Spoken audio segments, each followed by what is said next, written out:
जय हिंद दोस्तों, मैं ध्रुव कुमार आप सभी का करंट अफेयर्स की सीरीज में स्वागत करता हूं। बेसिकली इस सीरीज में हम लोग क्या है कि करंट अफेयर्स के जो भी स्टेटमेंट बेस्ड क्वेश्चंस को कवर कर रहे हैं। होता है क्या है कि आजकल एग्जाम्स में कंटिन्यूअसली स्टेटमेंट बेस्ड क्वेश्चंस पूछे जा रहे हैं। वन और लाइनर क्वेश्चंस तो आप इजीली सोल्व कर लेते हो, लेकिन जो स्टेटमेंट बेस्ड क्वेश्चन होता है कहीं ना कहीं आप उसमें फंस जाते हो। इसको देखते हुए हमने स्टेटमेंट बेस्ड क्वेश्चंस को तैयार किया जो आपके एग्जाम के पॉइंट ऑफ व्यू से काफी इंपॉर्टेंट है। उससे पहले रिक्वेस्ट है कि आप एज ए सपोर्ट चैनल को सब्सक्राइब करके वीडियो को लाइक करके अपने दोस्तों के साथ शेयर भी कर सकते हैं। तो चलिए स्टार्ट करते हैं। यहाँ पे एक हमारा फर्स्ट क्वेश्चन है आज का। Consider the following statement regarding magnetic levitation या मैगलेव ट्रेंस। ठीक है। फर्स्ट स्टेटमेंट में है यहाँ पे कि Japan set world record with a high speed maglev train achieving 700 kilometre per hour in 2 second. तो जापान ने 2 सेकेंड में 700 किलोमीटर प्रति घंटा की गति प्राप्त कर हाई स्पीड मैगलेव ट्रेन का विश्व रिकॉर्ड बनाया है। ये फर्स्ट स्टेटमेंट है मैगलेव ट्रेन से रिलेटेड। सेकेंड स्टेटमेंट है यहाँ पे कि maglev train operate direct contact between the train and the track. Maglev ट्रेनें जो है पटरियों के साथ प्रत्यक्ष संपर्क में संचालित होती हैं। तीसरा प्रिंसिपल है यहाँ पे statement, the principle of aerodynamic lift is use to lift the train above the track. तो ट्रेन को पटरी से ऊपर उठाने के लिए वायु गतिकीय उत्थापन या एरोडायनामिक लिफ्ट के सिद्धांत का उपयोग किया जाता है। तो यहाँ पे तीन स्टेटमेंट्स दिए हुए हैं, तीन में से आपको सही बताने हैं कौन कौन से स्टेटमेंट सही है। फर्स्ट और सेकंड, सेकंड एंड थर्ड, केवल थर्ड और none of the above.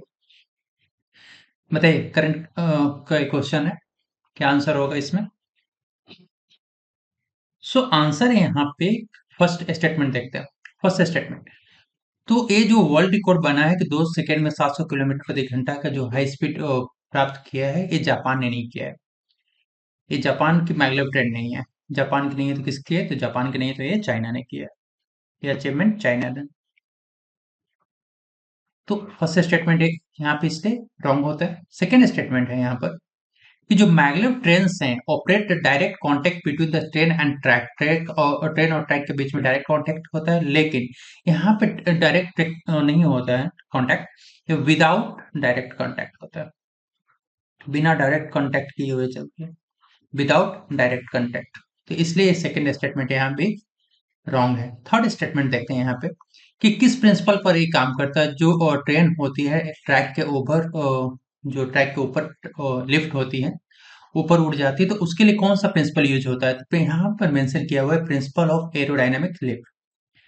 Principle of aerodynamic lift, तो यहाँ पर ये जो प्रिंसिपल ऑफ एरोडायनेमिक लिफ्ट है, ये प्रिंसिपल ऑफ एरोडायनेमिक लिफ्ट नहीं होकर के यहाँ पर है principal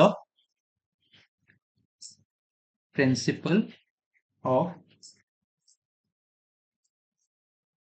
electromagnetic electromagnetic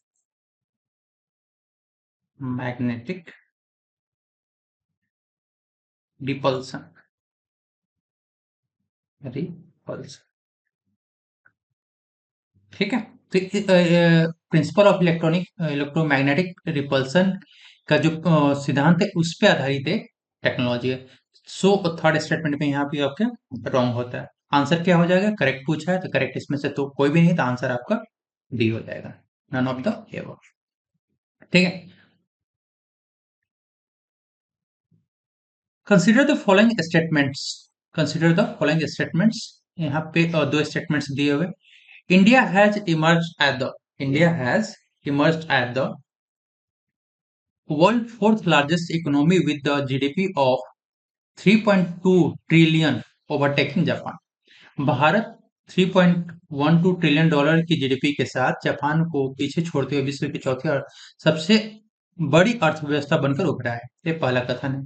second statement है, India is on track to surpass Germany within the next 3 years, reaching an estimated GDP of 6.7 trillion by 2030। तो भारत अगले 3 वर्षों में जापान जर्मनी को पीछे छोड़ने की राह पर है और 2030 तक इस अनुमानित जो जीडीपी है 6.17 ट्रिलियन डॉलर तक पहुंचने की संभावना है। यहाँ पर दो स्टेटमेंट्स आपके दिए हुए हैं, सही बताना है कौन कौन से स्टेटमेंट्स दिए हैं। सो फर्स्ट स्टेटमेंट क्या है कि इंडिया वर्ल्ड की फोर्थ लार्जेस्ट इकोनॉमी बन चुकी है। कितने जीडीपी के साथ? 3.12 ट्रिलियन डॉलर के साथ, और इसने जापान को ओवरटेक किया। सो यहाँ पर जो फोर्थ लार्जेस्ट है सही है, जापान को ओवरटेक किया ये भी सही है, लेकिन जो आपका डेटा यहाँ पर दिख रहा है 3.12 ट्रिलियन डॉलर का, यहाँ पर ये 3.12 ट्रिलियन डॉलर नहीं है, ये आपका यहाँ पर है 4.18 ट्रिलियन डॉलर। ठीक है, 4.18 ट्रिलियन डॉलर के साथ वर्ल्ड की फोर्थ लार्जेस्ट इकोनॉमी बनी है। क्लियर है? सो फर्स्ट स्टेटमेंट आपका रॉन्ग होता है। सेकेंड स्टेटमेंट क्या है कि इंडिया 2030 तक जर्मनी को सरपास करके कर जाएगी, और उसके जो जीडीपी है 6.17 ट्रिलियन की हो जाएगी। सो 2030 तक तो हो जाएगी, जर्मनी को सरपास कर जाएगी नेक्स्ट 3 इयर्स में, लेकिन जो जीडीपी का ट्रिलियन है यहाँ पे 6.17 ट्रिलियन दिया हुआ है, इस 6.17 ट्रिलियन ना होकर के क्या है 7.3 ट्रिलियन हो जाएगी, और ये 2030 तक हो जाएगा। ठीक है, सो सेकंड स्टेटमेंट पे यहाँ पे इस बेस पर रॉन्ग होता है। आंसर क्या हो जाएगा? करेक्ट पूछा तो करेक्ट इसमें से कोई भी नहीं, नन ऑफ द एबव। ठीक है, नेक्स्ट नेक्स्ट क्वेश्चन है आपका यहाँ पर, कंसिडर द फॉलोइंग स्टेटमेंट्स। यहाँ भी दो स्टेटमेंट्स आपके दिए हुए हैं। Poland has announced plan to construct $4.3 billion multi layered anti drone defence system along its western border. Poland ने अपनी पश्चिमी सीमा के साथ $4.3 अरब की बहुस्तरीय एंटी ड्रोन रक्षा प्रणाली के निर्माण की योजना की घोषणा की है इसने। सेकेंड स्टेटमेंट है यहाँ पर कि anti drone system use only electronic jamming not kinetic weapons. तो एंटी ड्रोन प्रणाली केवल इलेक्ट्रॉनिक जैमिंग का उपयोग करती है, न कि काइनेटिक हथियारों। तो दो स्टेटमेंट्स हैं, दो कथन दिए हुए हैं यहाँ पर, सही बताने के क्या कौन कौन सा सही होगा।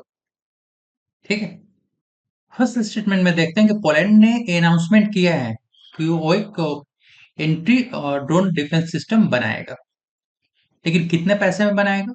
यहाँ पर स्टेटमेंट में मेंशन किया हुआ है $4.3 बिलियन का। सो यहाँ पर $4.3 बिलियन ना होकर के ये आपका है $2.2 बिलियन, $2.2 बिलियन।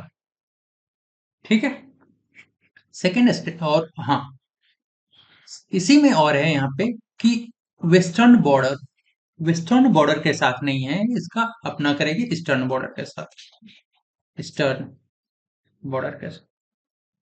तो इस स्टेटमेंट में दो पॉइंट्स यहाँ पे रॉन्ग है, इसलिए आपका स्टेटमेंट रॉन्ग होता है। सेकेंड स्टेटमेंट है यहाँ पर कि जो एंटी ड्रोन सिस्टम है use only electronic jamming and not kinetic weapons. So anti drone system में बहुत इलेक्ट्रॉनिक जैमिंग और काइनेटिक वेपन्स दोनों यूज होते हैं, बहुत दोनों यूज होते हैं। ठीक है, इसलिए स्टेटमेंट भी आपका रॉन्ग है। आंसर क्या हो जाएगा? करेक्ट पूछा है, करेक्ट इसमें से कोई नहीं है, आंसर क्या हो गया? D, none of the above. Next next question है आपका यहाँ पर, कंसिडर द फॉलोइंग स्टेटमेंट्स दिए हुए। Iraq has successfully placed 3 domestically developed satellites using Russian Soyuz rocket into low earth orbit. Iraq ने रूसी सोयूज रॉकेट की सहायता से स्वदेशी रूप से विकसित 3 उपग्रहों को सफलतापूर्वक निम्न पृथ्वी कक्षा लो अर्थ ऑर्बिट में स्थापित किया।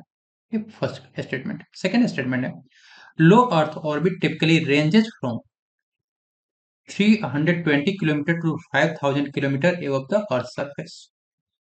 तो जो निम्न पृथ्वी कक्षा है सामान्यतः पृथ्वी की सतह से लगभग 320 किलोमीटर से 5000 किलोमीटर की ऊंचाई तक फैला हुआ है। यहाँ पर आपसे पूछा है कि कौन से स्टेटमेंट करेक्ट नहीं है, नॉट करेक्ट पूछा है।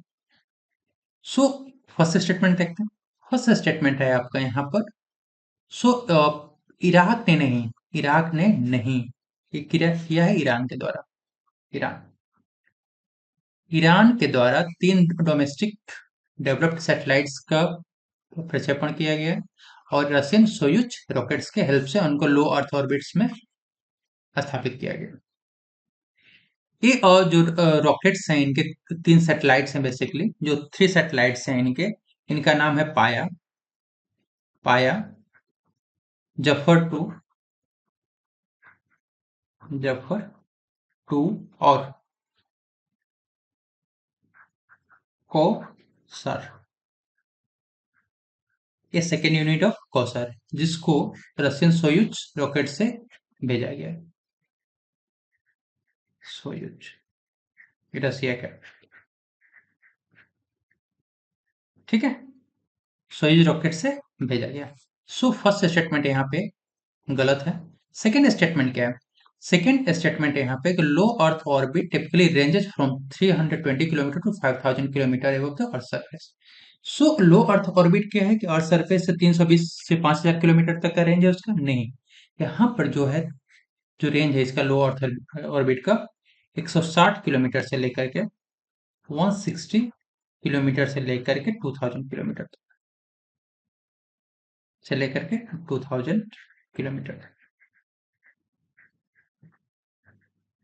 क्लियर है? Above the earth surface. So इस को देखते हुए इस सेकेंड स्टेटमेंट में आपका रॉन्ग है। पूछा क्या है? Which of the statement given above are correct? Not correct. Not correct में क्या है कि फर्स्ट भी नॉट करेक्ट है, सेकंड भी नॉट करेक्ट है, तो आंसर आपका सी हो गया, both A and B. Next है आपका, consider the following statement. PV Sindhu has been elected chair of badminton world federation athletes commission for the 2027 to 2030 term. PV Sindhu को 2027 से 30 अवधि के लिए badminton world federation BWF athletes commission के अध्यक्ष चुनी गई। PV Sindhu on Olympic silver in 2020 and bronze in 2016। So PV Sindhu ने ओलंपिक में 2020 ओलंपिक में रजत पदक और 2016 ओलंपिक में कांस्य पदक जीता। करेक्ट बताना है। सही कथन कौन सा है? फर्स्ट स्टेटमेंट देखते हैं। फर्स्ट स्टेटमेंट है कि पीवी सिंधु को बैडमिंटन वर्ल्ड फेडरेशन का अध्यक्ष बनाया गया है, लेकिन कब से कब तक बनाया गया है? यहाँ पे मेंशन किया हुआ है 2027 से 30 तक। सो 2027 से 30 नहीं होकर के यहाँ पे है 2026 से लेकर के 29 तक का, 3 इयर्स का इनका ड्यूरेशन, 2029 तक। इसलिए ये फर्स्ट स्टेटमेंट आपका यहाँ पे रॉन्ग होता है। सेकेंड स्टेटमेंट है कि पीवी सिंधु ने ओलंपिक 2020 के ओलंपिक में सिल्वर जीता था और 16 में ब्रॉन्ज जीता था, ठीक है। सो 2020 में यहाँ पे जो सिल्वर लिखा है, तो सिल्वर नहीं होकर के इन्होंने ब्रॉन्ज जीता था, ब्रॉन्ज 2020 में ब्रॉन्ज जीता था और 16 में जो ब्रॉन्ज लिखा हुआ है यहाँ पे ये सिल्वर। तो 2016 में सिल्वर मेडल जीता था और 20 में ब्रॉन्ज मेडल जीता था, ठीक है। सो सेकेंड स्टेटमेंट भी आपका यहाँ पे रॉन्ग होता है। करेक्ट पूछा है, करेक्ट इसमें कोई भी नहीं, आंसर आपका डी हो गया, none of the above. Next आपका क्वेश्चन है यहाँ पर कि कंसिडर द फॉलोइंग स्टेटमेंट्स। दो स्टेटमेंट्स यहाँ भी लिखे हुए। फर्स्ट है कि Rajasthan government has launched a new digital communication platform जिसका नाम है e Swasthya Samvad, aimed at strengthening governance, transparency, coordination in the state of medical education system. तो राजस्थान सरकार ने राज्य की चिकित्सा प्रणाली में शासन पारदर्शिता समन्वय को सुदृढ़ करने के उद्देश्य से ई स्वास्थ्य संवाद नामक नया डिजिटल संचार मंच शुरू किया। सेकेंड स्टेटमेंट कि medical education is union list under the India federal structure. Bharat की संघीय संरचना के अंतर्गत जो चिकित्सा शिक्षा है केंद्रीय संघ सूची का विषय है। करेक्ट बताना है, करेक्ट कौन सा है? सो इसमें फर्स्ट वाला स्टेटमेंट है कि राजस्थान गवर्नमेंट के द्वारा आपका ई स्वास्थ्य संवाद डिजिटल प्लेटफॉर्म शुरू किया गया है, डिजिटल कम्युनिकेशन प्लेटफॉर्म है, ये शुरू किया गया। फर्स्ट स्टेटमेंट सही है। सेकेंड स्टेटमेंट है यहाँ पर मेडिकल एजुकेशन यूनियन लिस्ट में आता है अंडर इंडिया फेडरल स्ट्रक्चर, ये रॉन्ग है। क्यों रॉन्ग है? क्योंकि ये जो मेडिकल एजुकेशन है कंकरेंट लिस्ट में आता है, कंकरेंट लिस्ट में आता है, लिस्ट। ठीक है। जो तीन लिस्ट होते हैं, यूनियन लिस्ट हो गया, आपका स्टेट लिस्ट हो गया, कंकरेंट लिस्ट हो गया। सो करेक्ट पूछा है, करेक्ट आपका ए ओनली फर्स्ट। ठीक है। सो फ्रेंड्स, ये कुछ क्वेश्चंस थे आपके एग्जाम के पॉइंट ऑफ व्यू से। आपसे रिक्वेस्ट है कि एज ए सपोर्ट चैनल को सब्सक्राइब करके वीडियो को लाइक करके अपने दोस्तों के साथ शेयर कर दीजिए। मिलते हैं नेक्स्ट वीडियो। Thank you.